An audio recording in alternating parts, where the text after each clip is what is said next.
21শে December ছিল আমার লাড্ডু গোপাল ও রাধারানীর একই দিনে দুজনের জন্মদিন। মানে 21শে ডিসেম্বর আমার লাড্ডু গোপাল 5 বছর পূর্ণ করলো, আর আমার রাধারানী 1 বছর পূর্ণ করলো। তো প্রত্যেকের বার্থডে যেমন স্পেশাল হয়, তো আমার লাড্ডু গোপাল রাধারানীর বার্থডেও তো স্পেশাল হবে।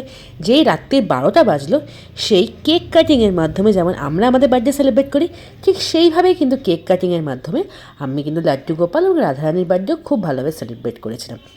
এবং তাছাড়া তো এমনিতে আয়োজন তো ছিলই, তো ছোট্ট ছোট্ট শর্টসের মাধ্যমে তোমাদের সাথে শেয়ার করব যে লাড্ডু গোপালের বা রাধারানীর বার্থডেতে আমি কী কী করেছিলাম। তো এইবারের প্ল্যানিংটা অনেকটা অন্যরকম ছিল, আর এইবারের বার্থডেটা খুবই স্পেশাল বলা যেতে পারে আমার কাছে।